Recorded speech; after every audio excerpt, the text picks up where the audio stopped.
The current Republican plan puts the burden of avoiding those cuts mainly on seniors and middle-class families. They'd rather ask more from the vast majority of Americans and put our recovery at risk than close even a single tax loophole that benefits the wealthy. President Obama previewing his State of the Union address Tuesday as he criticized a Republican alternative to the automatic spending cuts that kick in March 1st.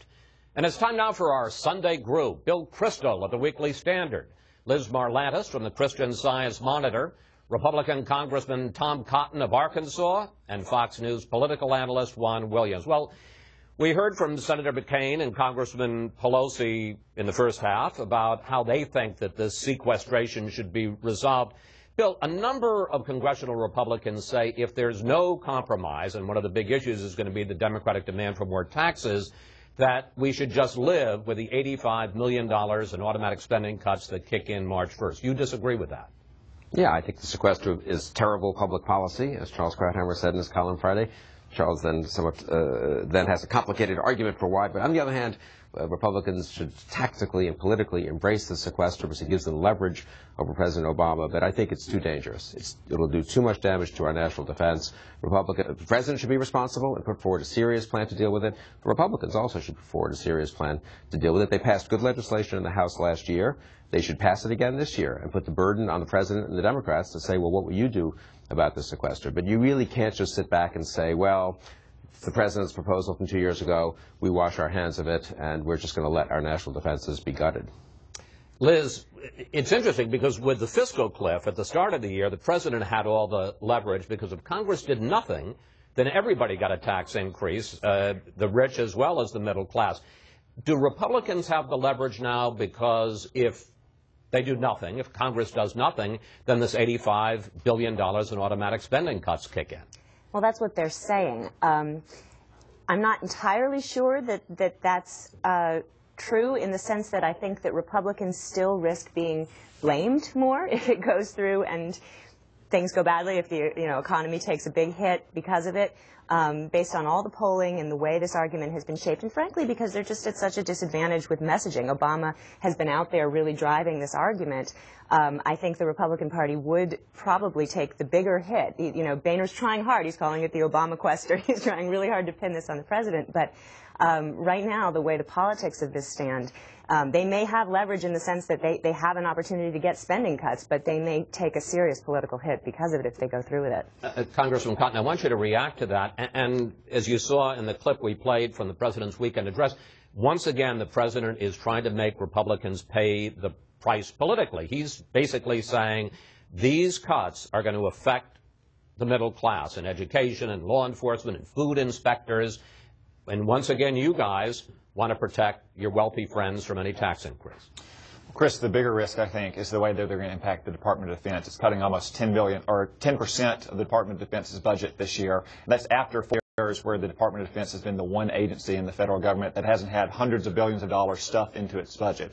You go back and you look at the domestic spending over the last 4 years that exploded under the stimulus and just annual resolutions funding the government. There's a lot more fat to cut there. So as Bill said, Republicans have proposed a responsible alternative to the sequester, which is what President Obama proposed in 2011, which would shift those cuts away from the Department of Defense and to domestic spending so we can ensure, for example, that we have 2 aircraft carriers in the Persian Gulf, which we just stopped because of the sequester spending. But let me ask you the question I asked Senator McCain. If it comes down to a choice, because you heard Nancy Pelosi, you've heard the president there saying if we're going to kill the sequester, then you're going to have some tax increases, not through raising rates, but through closing some of the loopholes, ending some of the deductions. Are you willing to go along with that? Well, I obviously disagree with Nancy Pelosi's call for more tax increases, as well as Barack Obama's. We just increased taxes by over $600 billion last month. We can't keep increasing taxes every 3 months just because Barack Obama wants more welfare spending. Juan?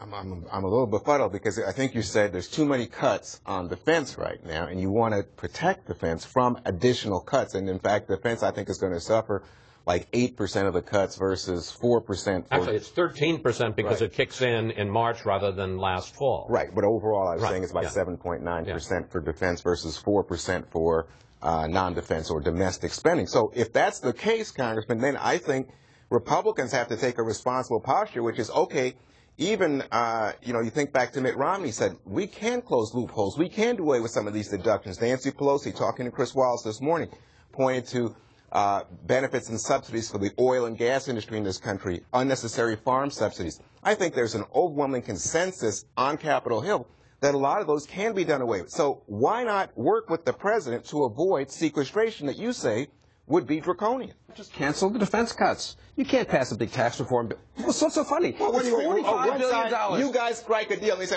make the Democrats. This is not a matter of politics. This is going to gut our defenses. If you are a responsible president, you don't have to save $45 billion this year. That is 4%. 4% of the deficit.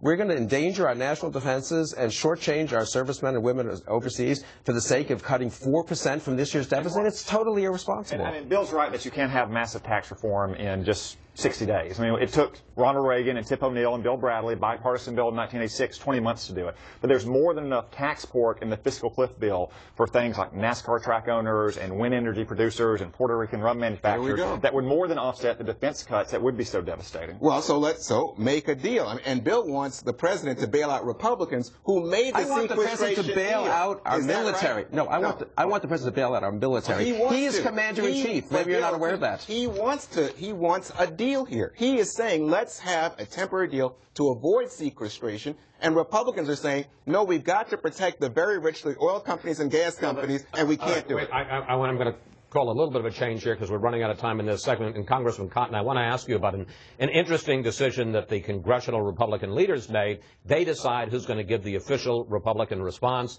They decided it's going to be Florida Senator Marco Rubio. He will be giving the official response to the president's speech on Tuesday.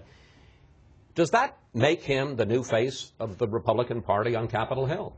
I wouldn't say that decision makes him. I think he's been an emerging leader on Capitol Hill for Republicans across the country for 2 years now.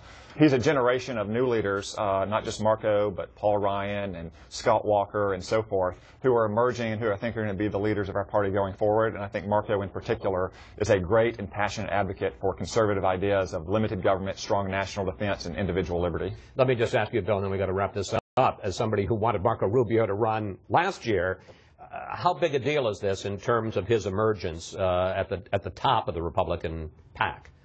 Well, I don't know if he's right at the top, but he's certainly a leader, as Tom says, and he'll do a very good job, I'm sure, Tuesday night, and Tom can give the response next year, and then we'll have the Rubio Cotton ticket in 2016, You know, he gave me a Rubio Ryan button in 2007, and that worked out. And he also picked Sarah Palin in 2004.